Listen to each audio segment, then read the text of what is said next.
The trading station Nexus 7 buzzed with activity as representatives from dozens of species conducted business across its sprawling decks. The air recyclers worked overtime to accommodate the various atmospheric preferences, creating pockets of methane for the Zephyrians, nitrogen-rich zones for the Crathen, and standard oxygen for the handful of human merchants scattered throughout. Dr. Elena Vasquez sat alone at a corner table in the station's main cantina, her untouched meal growing cold as she stared at the datapad displaying her latest research rejection. The Galactic Science Consortium had denied her proposal for the 15th time, their message as dismissive as always. Human theoretical frameworks lack the sophistication necessary for advanced xenobiology research. She pushed her dark hair away from her face and sighed. 3 years aboard this station, and she was still treated as nothing more than a curiosity. Humans were newcomers to the galactic community, having achieved faster-than-light travel only 50 years ago. Most species viewed them as primitive, barely worthy of trade agreements, let alone scientific collaboration. The cantina's atmosphere shifted as a figure approached her table. Elena looked up to see Kethvar, a Valdorian research coordinator whose silver-scaled skin caught the ambient lighting. His forearms moved in the traditional gesture of polite approach, but his vertical pupils held the same condescension she'd grown accustomed to. "Dr. Vasquez," he said, his translator rendering his hissing speech into crisp English. "I could not help but notice your emotional display. Perhaps you should consider returning to human space. This environment clearly exceeds your species' capabilities." Elena's jaw tightened. The Valdorians were among the most advanced species in the galaxy, their biotechnology centuries ahead of human science. Kethvar had made his opinion of her research clear during their previous encounters. Humans were too young, too emotional, too limited to contribute meaningfully to galactic science. "My research is sound," Elena replied, keeping her voice steady. "The fact that it challenges conventional thinking doesn't make it worthless." Kethvar's neck frills fluttered in what she'd learned was amusement. "Your species' tendency toward aggression and irrationality is well documented. Perhaps if you focused on more suitable endeavors." As he glided away, Elena felt the familiar burn of frustration. She'd spent her entire adult life studying xenobiology, developing theories about consciousness transfer and memory preservation that could revolutionize medicine across species. But every proposal met the same response. Humans weren't advanced enough, weren't civilized enough, weren't worthy enough. The cantina's lighting dimmed as the station's night cycle began. Around her, various species continued their conversations in languages that created a symphony of clicks, whistles, and harmonic tones. Elena gathered her things, preparing to return to her cramped quarters, when she noticed him. Commander Marcus Chen sat at the far end of the bar, still wearing his Earth Defense Force uniform despite being off duty. His shoulders carried the weight of someone accustomed to being unwelcome, and his dark eyes held a distance that came from too many hostile encounters. Elena knew his reputation, the human officer who'd saved a Thraxian colony ship from pirates 6 months ago, only to be dismissed as typical human violence by the Galactic Council. She'd watched him during his previous visits to the station. While other humans tried desperately to fit in, adopting alien customs and apologizing for their species' perceived shortcomings, Marcus remained unapologetically himself. He treated every being with respect but never groveled for acceptance. The other species found him unsettling, unpredictable in the way that made them nervous. Elena had always admired that about him, though she'd never found the courage to approach. What would she say to someone like him? A decorated military officer who'd seen real action while she struggled to get her research proposals read. Tonight felt different, though. Maybe it was the latest rejection, or Kethvar's casual dismissal, or simply the accumulated weight of 3 years of being overlooked. Elena found herself walking toward the bar before she'd consciously decided to move. Marcus was nursing a drink that looked suspiciously like real Earth whiskey, probably traded at an astronomical cost. He glanced up as she approached, his expression wary but not unfriendly. "Dr. Vasquez," he said, his voice carrying the slight accent of someone who'd grown up in Earth's Pacific colonies. "I heard about the consortium's decision." "I'm sorry." Elena blinked in surprise. She hadn't expected him to know about her research, let alone care about the rejection. News travels fast on a station this size. Bad news travels faster, Marcus replied with a bitter smile, especially when it involves humans being told they're not good enough. They stood in silence for a moment, two humans adrift in a galaxy that saw them as barely evolved primates. Around them, the sophisticated conversation of advanced species continued, punctuated by the occasional disdainful glance in their direction. "Can I buy you a drink?" Marcus asked, gesturing to the empty stool beside him. Elena climbed onto the stool, acutely aware of how the bartender, a four-eyed Nexari, seemed to serve her with obvious reluctance. She ordered something mild, not trusting alien alcohol on top of an already difficult day. "Your research," Marcus said after a few minutes, "memory preservation and consciousness transfer. I've read some of your published papers. You have?" Elena couldn't hide her surprise. "I wouldn't think military strategy and theoretical xenobiology would overlap much." Marcus turned to face her fully, and she saw something in his eyes she hadn't expected. Genuine intelligence and curiosity. "You'd be surprised how much overlap there is when you're trying to understand what makes different species tick. Your work on emotional memory and coding could revolutionize how we approach first contact situations." Elena felt a warmth she hadn't experienced in months. Someone had not only read her work but understood its implications beyond the narrow scope most reviewers focused on. "The consortium disagrees," she said, unable to keep the bitterness from her voice. "According to them, human research methods are too intuitive to be reliable." "Intuitive," Marcus repeated, his tone flat. "That's what they called my tactical decisions at Thrax 7. Right before those same intuitive decisions saved 15,000 Thraxian civilians." They talked for another hour, sharing stories of dismissal and condescension, finding common ground in their status as perpetual outsiders. Elena discovered that Marcus was more than just a soldier. He was a thoughtful strategist with insights into alien psychology that matched her own observations. In turn, he seemed genuinely interested in her theories, asking questions that pushed her thinking in new directions. As the cantina began to empty, Elena felt something she hadn't experienced since arriving at Nexus 7. Hope.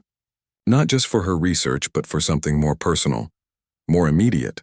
Looking at Marcus, really looking at him, she saw past the uniform and reputation to the man underneath. A man who, like her, refused to apologize for being human.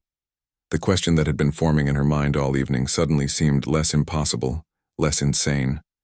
In a galaxy that overlooked them both, maybe they could find strength in each other. The next morning brought news that rippled through Nexus 7 like a shockwave.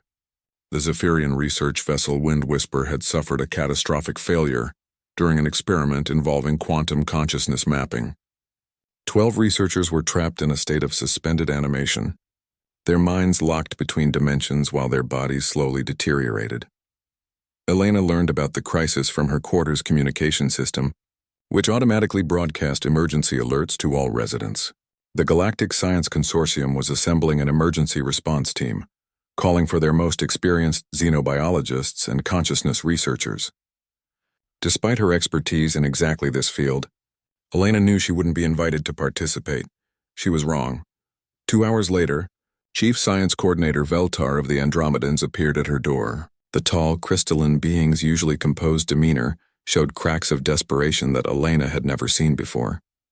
"Dr. Vasquez," Veltar said, his harmonic voice carrying urgency, "we require your immediate assistance with the Wind Whisper situation." Elena's datapad nearly slipped from her hands. "My assistance? But the consortium has repeatedly stated that my research lacks." "The consortium's position on human research methods remains unchanged," Veltar interrupted, his crystal facets catching the light as he shifted uncomfortably. "However, your specific work on consciousness transfer and memory preservation is uniquely relevant to our current crisis." Elena studied the Andromedan carefully. Veltar was one of the most respected scientists in the galaxy, his species known for their logical approach to all problems.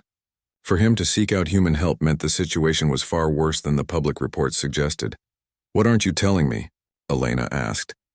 Veltar's form shifted through several color spectrums before settling on a deep blue that Elena recognized as anxiety. "The Zephyrians experiment has created what your species might term a consciousness storm. Traditional methods of extraction have failed. 3 of our most experienced researchers have already been lost attempting conventional approaches. Elena's mind raced through the implications. A consciousness storm would create feedback loops between dimensional barriers, trapping not just the original victims, but anyone who tried to reach them using standard techniques. It would require an entirely new approach, something that conventional thinking couldn't solve. You need someone willing to try unproven methods, Elena said slowly. Someone whose research the consortium considers too intuitive to be reliable. Precisely. Veltar's admission clearly pained him. Your papers on emotional memory encoding suggest approaches that our more traditional methodologies have not considered. Elena grabbed her research gear without hesitation. As they hurried through the station's corridors toward the emergency command center, she felt a mixture of vindication and terror. This was her chance to prove human research had value. But failure would likely mean death for the trapped researchers and complete discreditation for her work. The emergency command center buzzed with activity. Representatives from every major scientific civilization worked frantically at holographic displays, running simulations and analyzing data streams. At the center of it all stood a massive projection of the Wind Whisper, its hull pulsing with unnatural energy patterns that hurt to look at directly. Elena immediately spotted Marcus among the crowd, still in uniform and studying tactical displays with several military advisors. Their eyes met across the room, and he gave her a subtle nod of encouragement that strengthened her resolve. Kethavar approached her station with obvious reluctance. "Dr. Vasquez," he said, his translator barely concealing his distaste. "You will be working under my supervision. I trust you understand the gravity of this situation. I understand that 12 beings are dying while we waste time on jurisdiction," Elena replied sharply. "What do you need me to do?"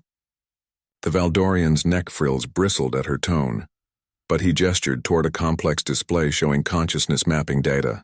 "Our attempts to establish neural contact with the trapped researchers have resulted in complete signal loss. We need alternative approaches before—" "You're using standard quantum harmonics," Elena interrupted, studying the data streams. "No wonder you're losing contact. Look at these energy patterns. They're creating interference loops that amplify with traditional mapping frequencies." She began inputting new parameters into the system, her fingers flying across the holographic interface. The approach she was taking came directly from her rejected research: proposals using emotional memory, anchors as navigation points instead of purely logical consciousness. Mapping. What you are attempting has no theoretical foundation, Cathvar protested. Emotional anchors are too unstable for precise consciousness navigation. Stable enough to keep their minds coherent this long? Elena shot back.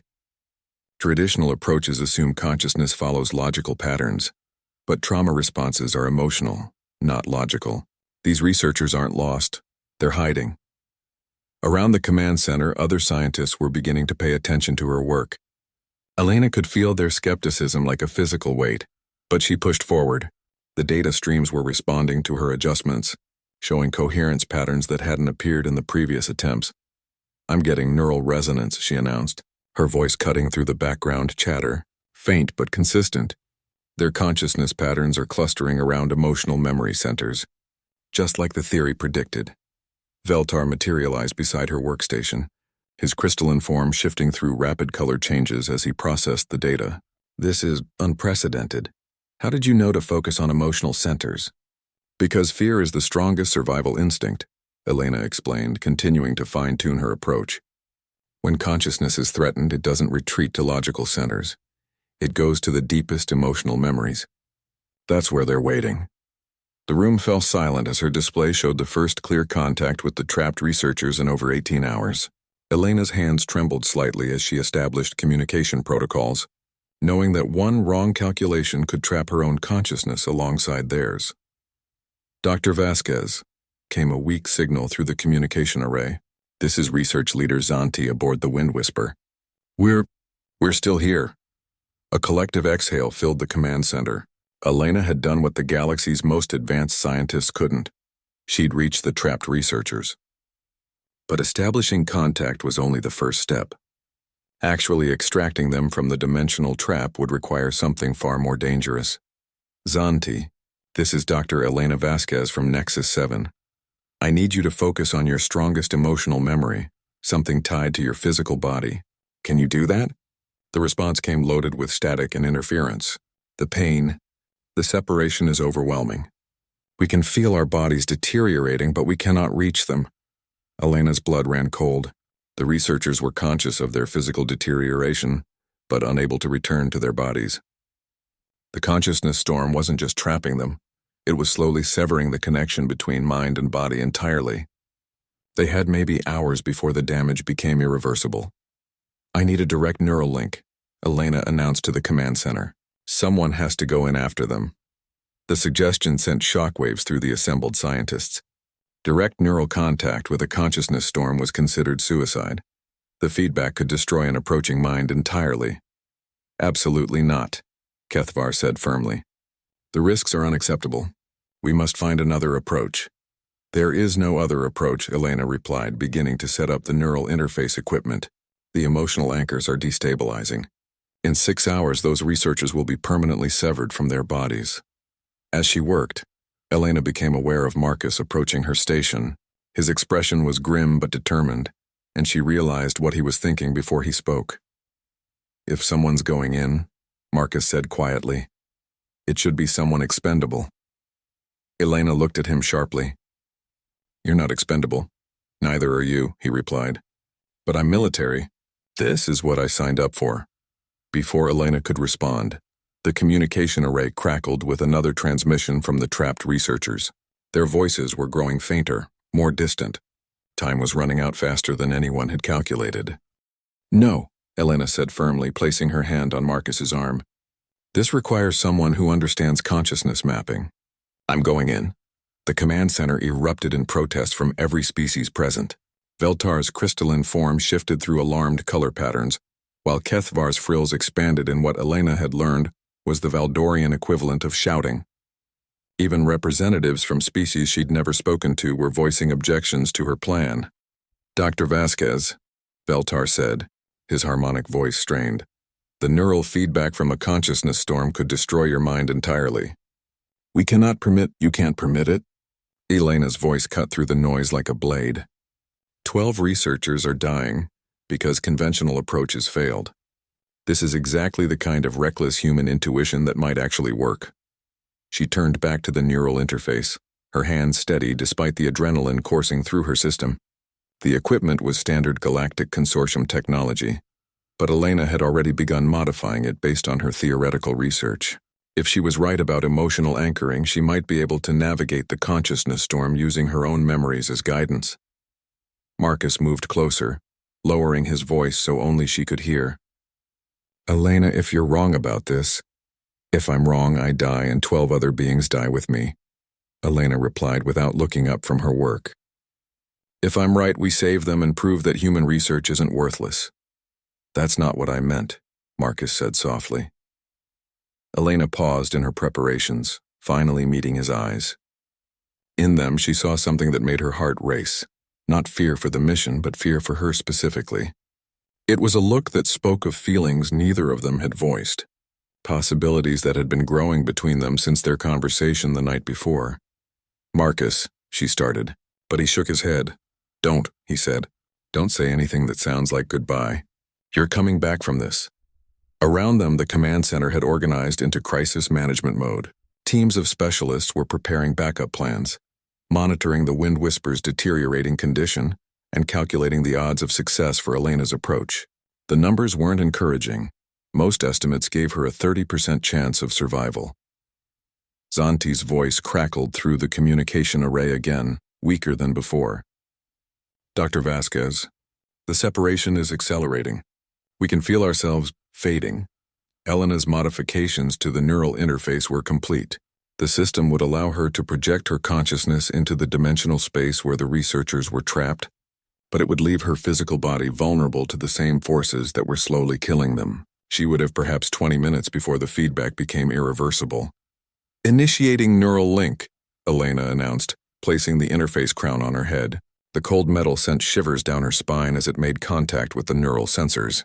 "Monitor my vitals and cut the connection if my brain activity drops below critical levels."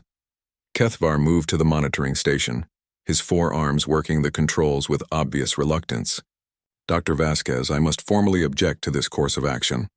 The liability to human-galactic relations—" Will be 0 if I succeed, Elena interrupted. Beginning consciousness transfer in 3, 2, 1. The world dissolved. Elena found herself floating in a space that defied description.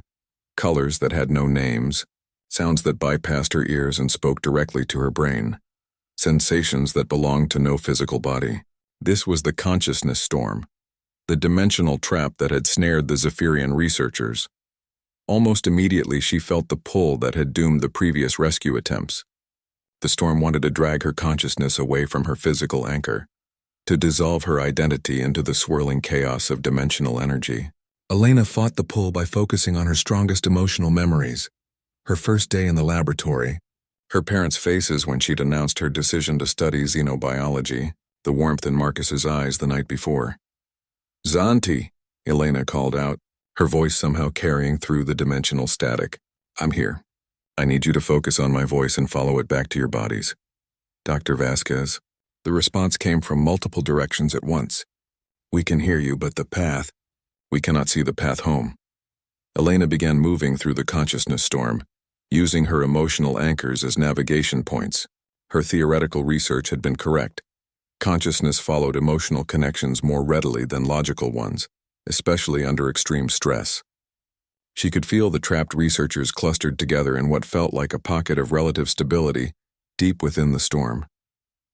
As she approached their location, Elena began to understand why conventional rescue attempts had failed. The researchers weren't just lost.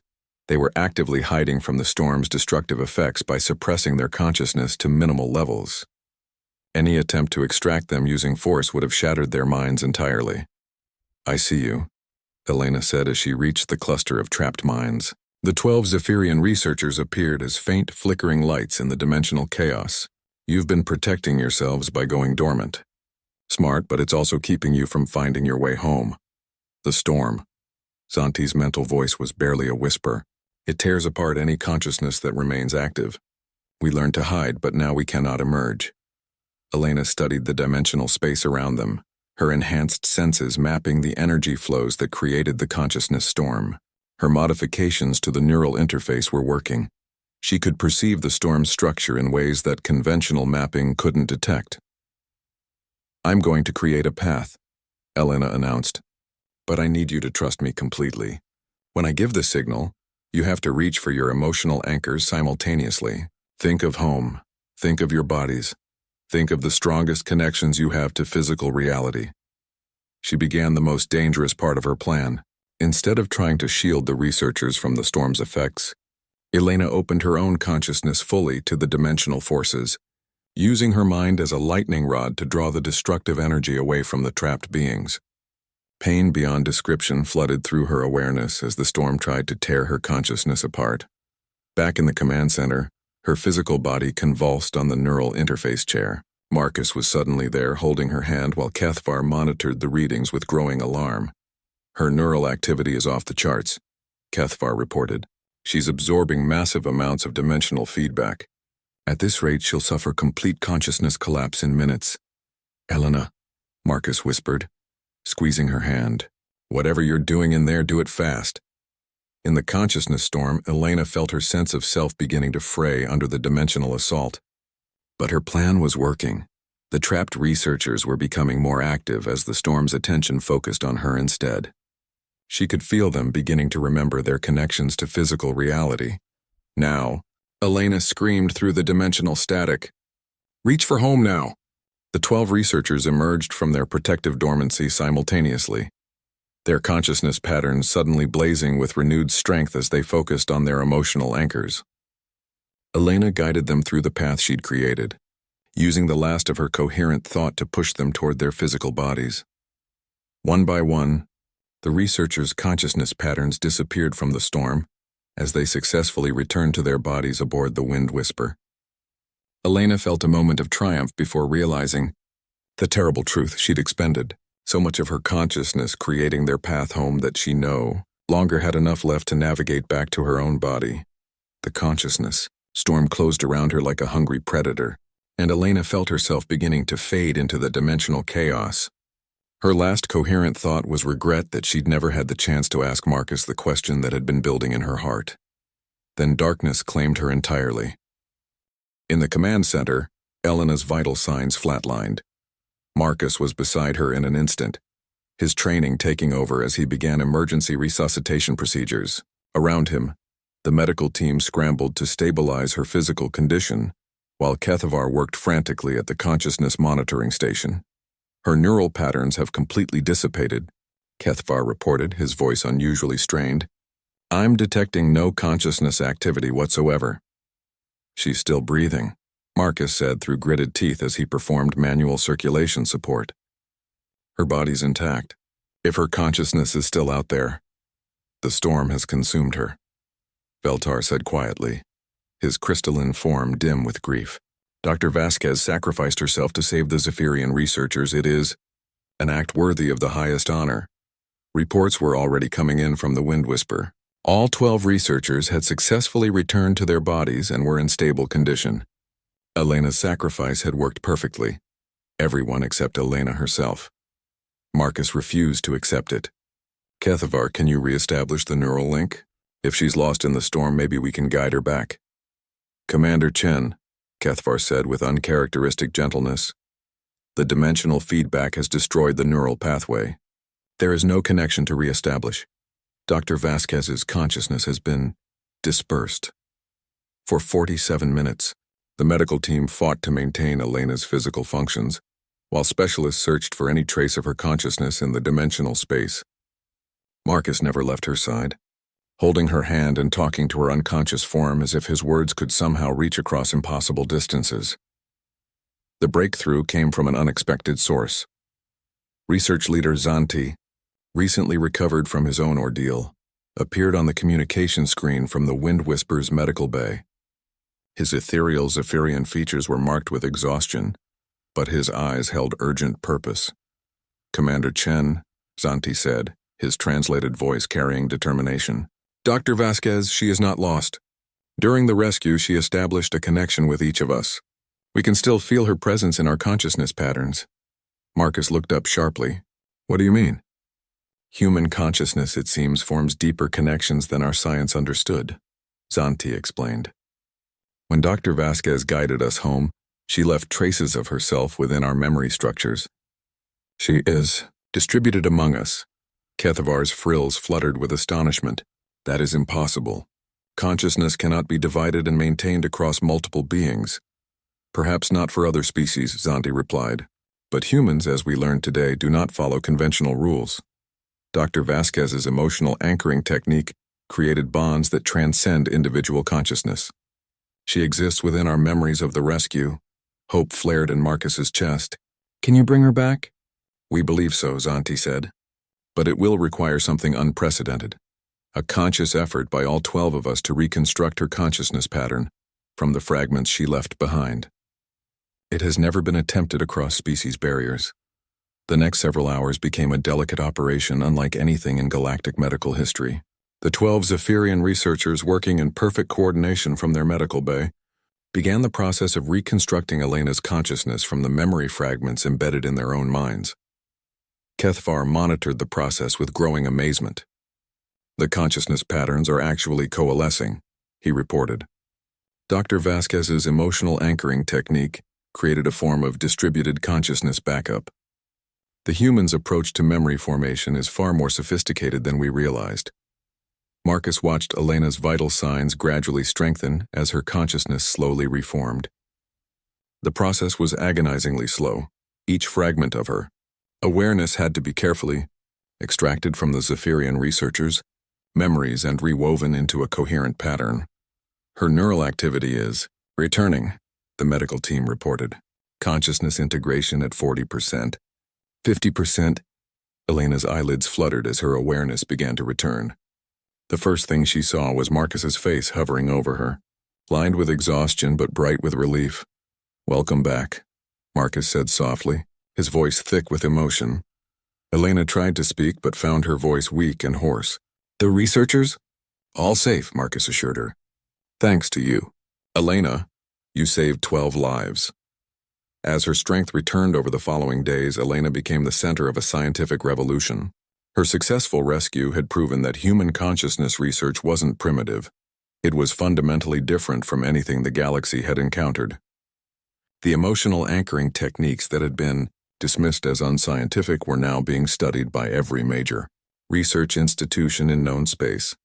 Delegations from dozens of species arrived at Nexus 7 to meet the human who had accomplished the impossible, the same galactic science consortium that had rejected her proposals 15 times was now offering her unlimited research funding and her choice of positions at any institution in the galaxy. But Elena found herself less interested in vindication than she'd expected.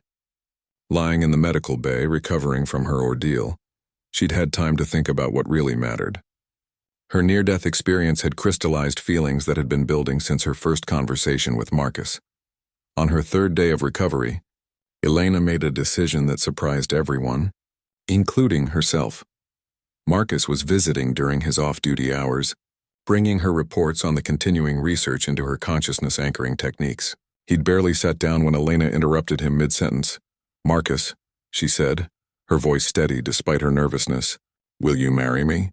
The datapad slipped from Marcus's hands, clattering to the floor of the medical bay. He stared at Elena as if he'd misheard her. "I'm sorry, what did you just ask me?" Elena's heart raced, but she pressed forward. "I asked if you'll marry me. I know it's unconventional. I know we've only really known each other for a few days, but nearly dying gives you perspective on what's important." Marcus was silent for so long that Elena began to worry she'd made a terrible mistake. When he finally spoke, his voice was carefully controlled. "Elena, you've just become the most famous human in the galaxy. Every research institution in known space wants to work with you. You could have any life you want, go anywhere, study anything. Are you sure you want to tie yourself down to a soldier stationed at a trading outpost?" Elena reached for his hand, gripping it tightly. "Marcus, when I was lost in that consciousness storm, the anchor that kept me connected to reality wasn't my research or my career. It was you. It was the possibility of a future with you." She paused, gathering courage for what came next. "I don't want to be famous. I don't want to spend my life proving that humans are worthy of respect. I want to build something real with someone who sees me as more than just a representative of my species." Marcus's expression softened as he listened, but Elena could see uncertainty in his eyes. "Besides," she added with a slight smile, "someone needs to keep you from making any more intuitive tactical decisions without backup." For the first time since she'd asked the question, Marcus smiled back. "Yes," Marcus said simply. Elena blinked in surprise. "Yes?" "Yes, I'll marry you," Marcus confirmed, his smile widening. "Though I have to warn you, I was planning to ask you the same question once you were fully recovered." Elena laughed, the sound bright in the quiet medical bay. Great minds think alike. Their engagement sent shockwaves through both human and alien communities for entirely different reasons. Among humans, the news was celebrated as a romantic triumph, two of their most accomplished representatives finding love despite the challenges of life in alien space. Among the galactic community, it represented something far more significant. The Galactic Marriage Registry had never processed a union between two humans, where both parties held positions of such influence. Elena's breakthrough in consciousness research and Marcus's military achievements made their partnership a diplomatic event whether they intended it or not. Species that had previously dismissed humans as primitive began reassessing their assumptions. Kethavar visited Elena's medical bay 3 days after the engagement announcement, his usual arrogance replaced by something approaching respect. The Valdorian research coordinator carried himself differently, his neck frills held in the position that indicated serious consideration. "Dr. Vasquez," he said, his translator rendering his words with careful formality, "I owe you an apology." Elena looked up from the research proposals that had been flooding her personal communication system since her recovery. "For what?" "For my dismissive attitude toward your research methods," Kethavar replied. "Your success with the consciousness storm has forced me to reconsider my assumptions about human scientific capabilities. Your species' approach to research is not primitive. It is simply different from our own." It was the closest thing to a compliment Elena had ever received from a Valdorian. "Thank you, Kethavar. That means more than you know. I have a proposition," Kethavar continued. "The Valdorian Science Collective would like to offer you a joint research position. You would work with our most advanced consciousness researchers while maintaining your current methodological approach. We believe the combination of Valdorian precision and human intuition could yield unprecedented results. Elena considered the offer carefully. It represented everything she'd dreamed of since arriving in galactic space: recognition, resources, and the chance to push the boundaries of consciousness research. 6 months ago, she would have accepted immediately. "I'm honored by the offer," Elena said finally, "but I'll need to discuss it with my fiancé first. Our plans have to work for both of us." Kethvar's translator took several seconds to process her response, and Elena realized she'd just said something that didn't compute with Valdorian social structures. In their species, individual achievement always took precedence over relationship considerations. "You would consult with Commander Chen about a career decision?" Kethvar asked, clearly puzzled. "Of course," Elena replied. "We're going to be partners in everything, not just marriage. Major decisions affect both of us." After Kethvar left, Elena found herself thinking about the implications of her response. She'd just turned down what might be the most prestigious research position ever offered to a human, and she felt completely at peace with the decision. The Elena who'd arrived at Nexus 7 3 years ago would have been horrified. Marcus arrived for his evening visit to find Elena pacing the medical bay with unusual energy. The doctors had cleared her for discharge the following day, and she was obviously eager to resume normal activities. "Good news?" Marcus asked, noting her animated demeanor. "Kethvar offered me a position with the Valdorian Science Collective," Elena said. "Joint research into consciousness studies with unlimited resources and the backing of one of the most advanced scientific civilizations in the galaxy." Marcus's expression became carefully neutral. "That's an incredible opportunity. Congratulations." Elena stopped pacing and looked at him sharply. "You think I should take it?" "I think you should do whatever makes you happiest," Marcus replied diplomatically. "Marcus Chen, you are a terrible liar," Elena said with fond exasperation. "You think I should take the position because it's good for my career, but you're trying not to influence my decision because you don't want to hold me back." Marcus had the grace to look embarrassed. "It's a once-in-a-lifetime opportunity, Elena. How could I not want you to have that?" Elena sat on the edge of the medical bed and patted the space beside her. When Marcus sat down, she took his hands in hers and looked directly into his eyes. "Listen carefully," she said. "I'm not taking the position. I'm not going anywhere that separates us. We're building a life together, which means we make decisions together." "But Elena—" "No," Elena interrupted firmly. "I spent 3 years of my life trying to prove I was worthy of acceptance by beings who saw me as inferior. I'm not going to spend the rest of my life chasing their approval when I've already found everything I actually want." Marcus was quiet for a long moment. "What do you want?" Elena smiled, feeling more certain than she had about anything in years. "I want to marry you. I want to continue my research, but on my own terms. I want to show the galaxy that humans don't need their validation to be successful." She paused, a new idea forming in her mind. "Actually, I want to do something completely unprecedented. I want to establish the first human-led research institution in galactic space. Independent funding, independent methodology, and open collaboration with any species willing to work as equals rather than condescending mentors." Marcus's eyes lit up as he grasped the implications. "A research station that proves human science can succeed without alien oversight." "Exactly," Elena confirmed. "And I want you to help me run it. Your strategic insights and understanding of interspecies relations would be invaluable for managing the political aspects." "You want to go into business together?" Marcus asked, his smile growing. "I want to build an empire together," Elena corrected. "A scientific empire that changes how the galaxy sees humanity." They spent the next hour sketching out preliminary plans for their joint venture. Elena's recent fame and the interest in her consciousness research methods would provide the initial credibility they needed. Marcus's military connections could help secure funding and protection for their independent research facility. Together, they could create something neither could accomplish alone. "There's just one problem," Marcus said as they reviewed their rough plans. "We'll need a name for this research empire of ours." Elena grinned. "I have the perfect name. The Chen Vasquez Institute for Consciousness Studies." "Hyphenated name?" Marcus raised an eyebrow. "That's very egalitarian of you." "I told you we're partners in everything," Elena replied. "That includes naming rights." As they continued planning their future, Elena felt a satisfaction that had nothing to do with alien approval or galactic recognition.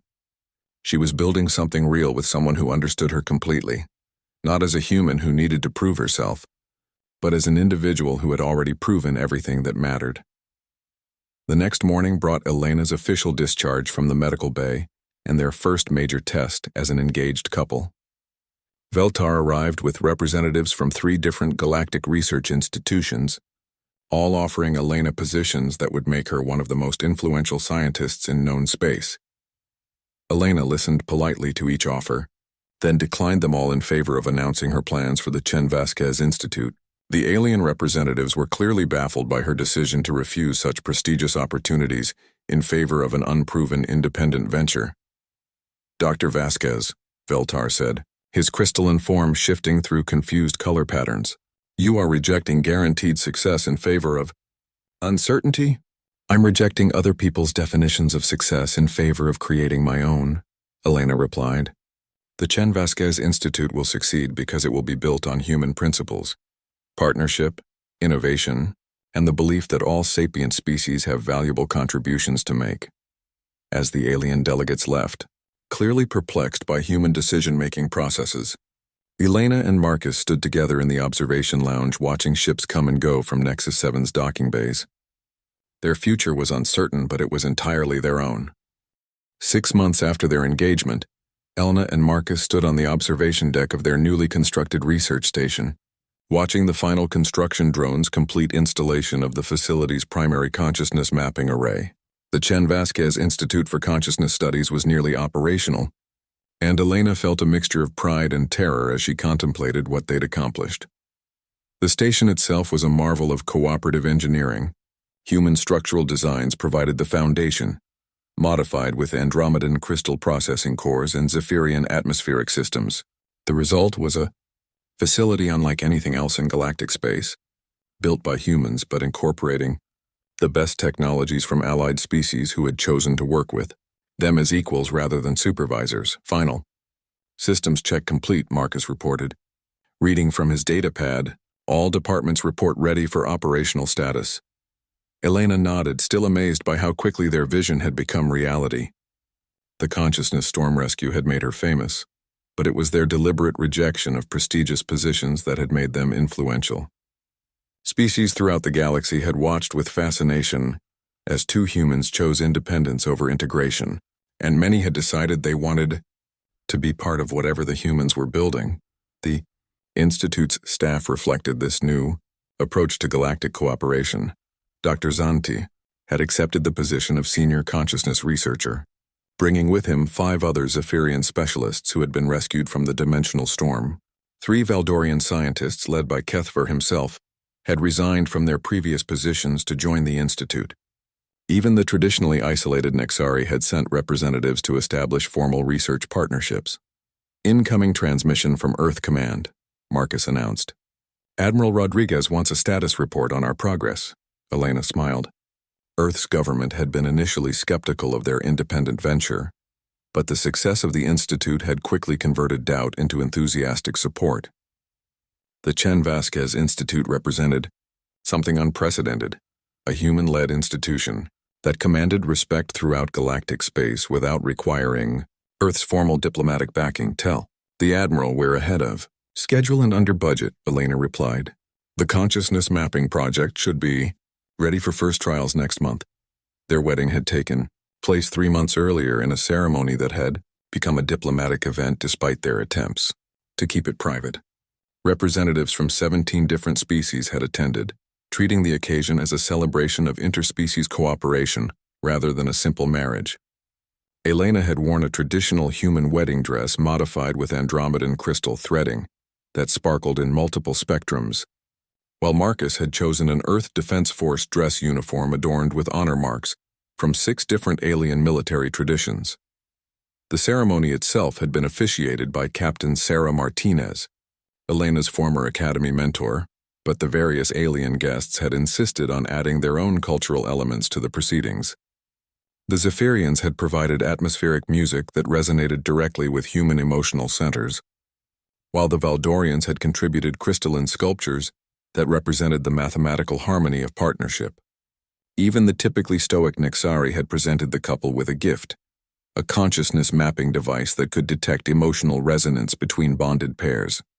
Now, as they prepared to begin their first major research project as the Institute, Elena and Marcus had found that marriage had changed their working relationship in unexpected ways. They'd become more efficient, more intuitive about each other's thought processes, more willing to trust completely in joint decisions.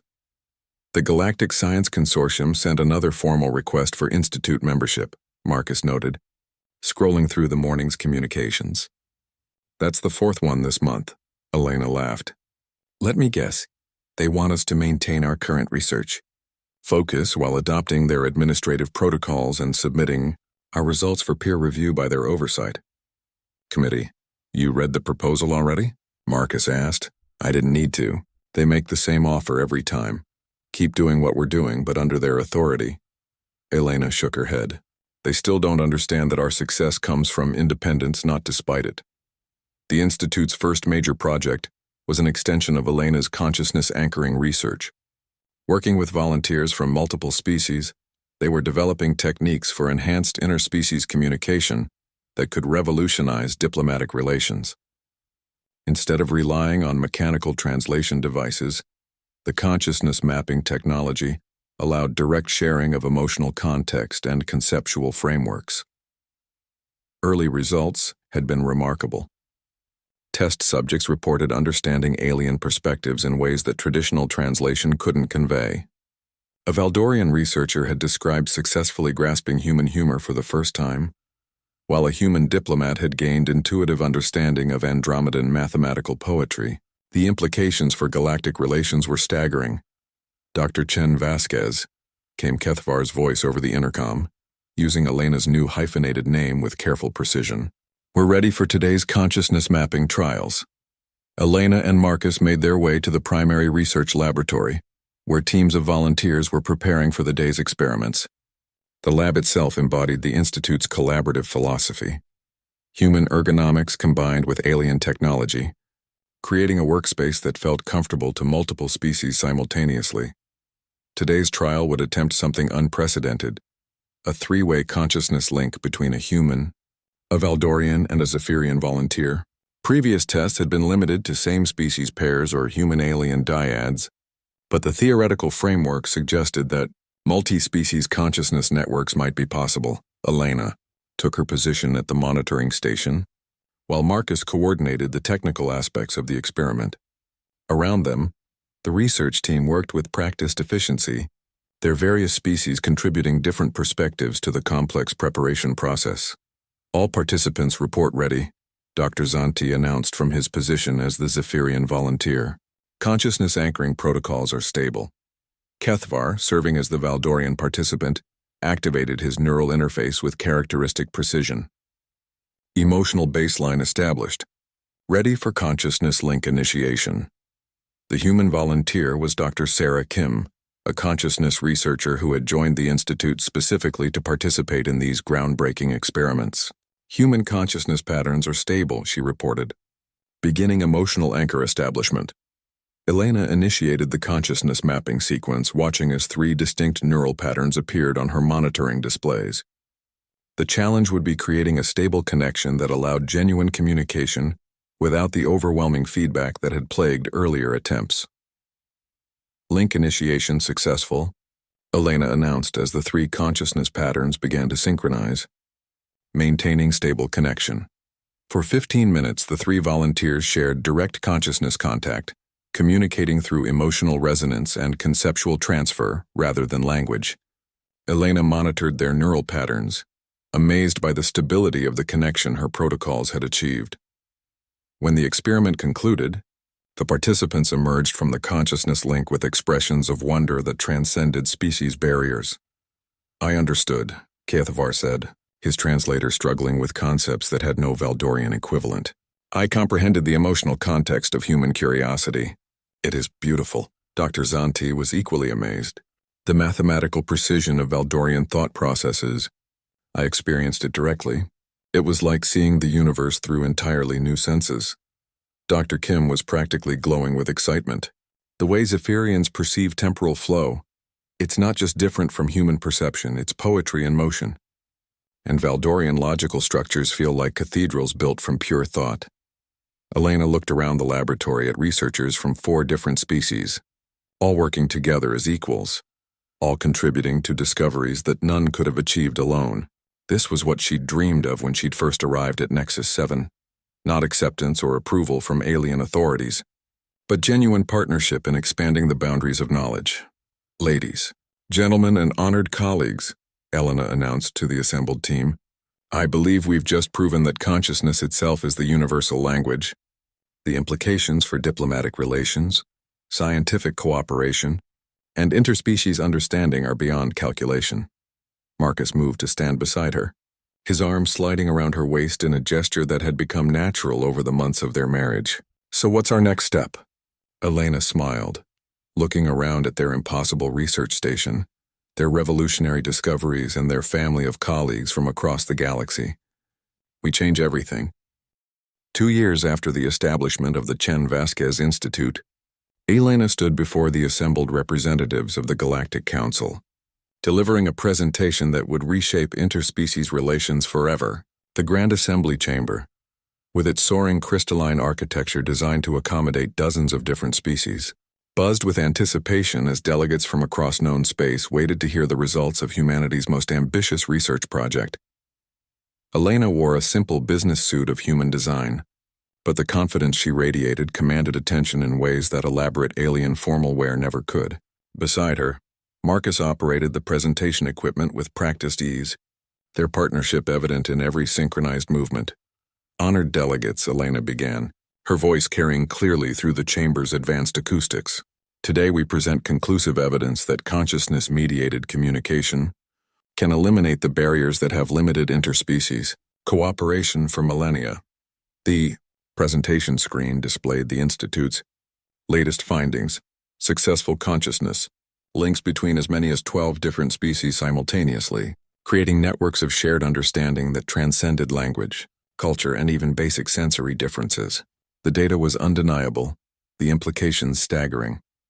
In the 2 years since their marriage, Elena and Marcus had revolutionized not just consciousness research, but the entire approach to galactic diplomacy.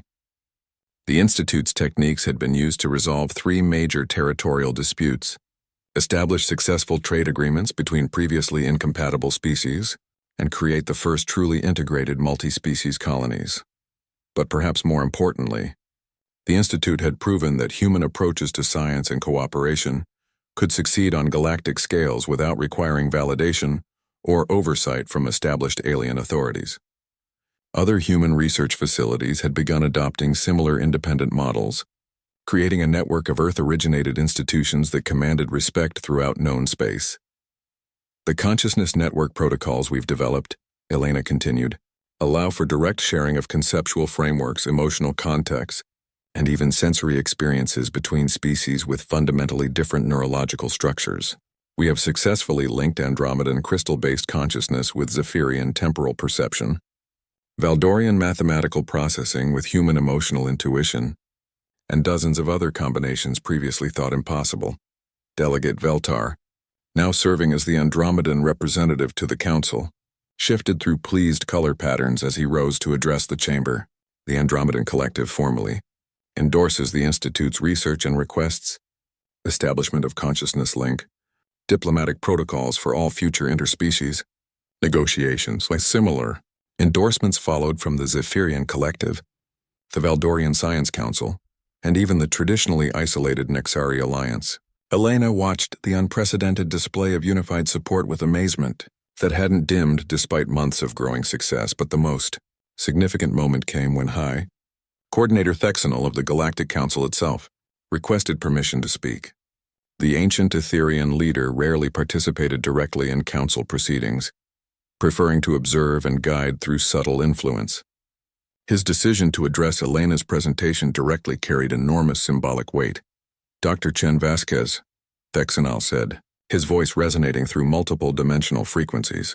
Your research has accomplished something we believed impossible. You have created a foundation for true unity among sapient species while preserving the diversity that makes each civilization valuable. Elena inclined her head respectfully. Thank you, High Coordinator. But I must emphasize that this work represents collaboration, not conquest. The Institute succeeds because it was built on principles of equality and mutual respect, not dominance by any single species or methodology. Indeed, Thexnal agreed, which is why the Council formally requests that humanity accept a permanent seat on the Galactic Governing Board. Your species has proven that you bring unique and valuable perspectives to galactic civilization. The offer sent shockwaves through the assembled delegates. Permanent council membership had been restricted to the 5 founding species for over 1,000 years. The addition of humanity would represent a fundamental shift in galactic power structures. Elena looked at Marcus, their consciousness links so well developed that they could communicate volumes with a glance. Both understood the significance of the moment. This was the recognition that humanity had been seeking since first contact, offered not as charity but as acknowledgement of genuine achievement. High Coordinator, Elena replied after a moment of consideration.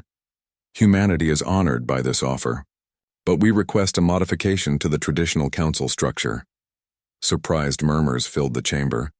No species had ever requested modifications to council membership protocols. We propose that council membership be expanded beyond the traditional 5 seats, Elena continued. The consciousness link research has proven that smaller civilizations often possess unique insights that larger powers might overlook. We recommend establishing a rotating membership system that ensures all sapient species have opportunities to contribute to galactic governance. The suggestion was radical beyond precedent. Elena was essentially turning down humanity's chance at exclusive power in favor of democratizing the entire galactic government structure. Furthermore, Elena added, the Institute's research should be made available to all species regardless of their political or economic status. Consciousness-linked technology belongs to all sapient beings, not just those with the resources to purchase it. High Coordinator Thexanal was silent for a long moment, his ethereal form shifting through contemplative patterns. Around the chamber, delegates from dozens of species waited to hear how the Council would respond to humanity's unprecedented proposal. Dr. Chen Vasquez, Thexanal said finally, your species continues to surprise us very well. The Council will consider formal restructuring to accommodate expanded membership.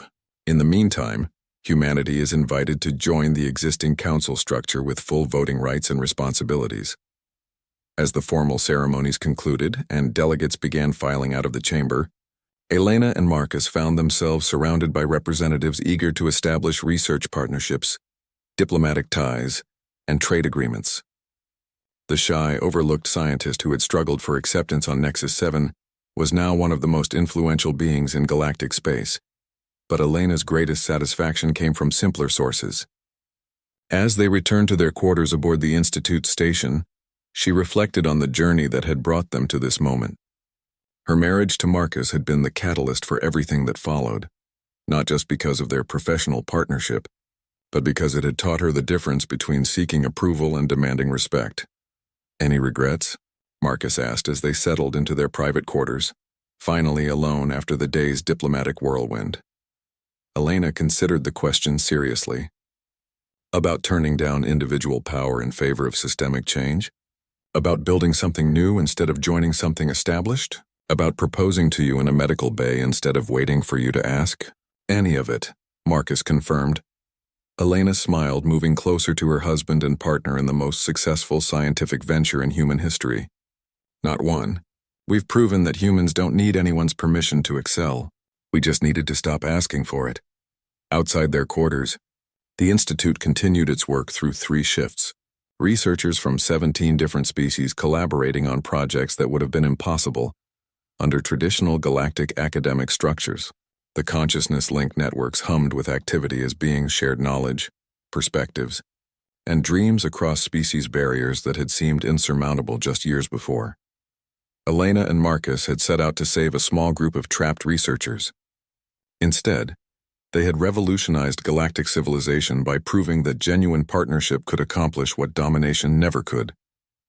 Their love story had become humanity's success story, and their marriage had helped forge a new model for interspecies relations based on equality, rather than hierarchy. As they prepared for sleep, Elena reflected on the question that had started it all. Her proposal to Marcus in that medical bay had been born from the realization that life was too short to wait for others to offer what you could claim for yourself. That lesson had guided everything that followed. Their research, their institute, their approach to galactic politics. Marcus, Elena said quietly as they settled into bed. Yes? Thank you for saying yes. Marcus pulled her closer, his voice warm with contentment. Thank you for asking. In the years that followed, historians would mark their marriage as a turning point in galactic relations, the moment when humanity stopped seeking acceptance and started defining the terms of their own participation in galactic civilization. But Elena would always remember it more simply, as the day she stopped waiting for permission to build the life she wanted. The Chen Vasquez Institute continued to grow, establishing research stations throughout known space and training the next generation of consciousness researchers from dozens of species.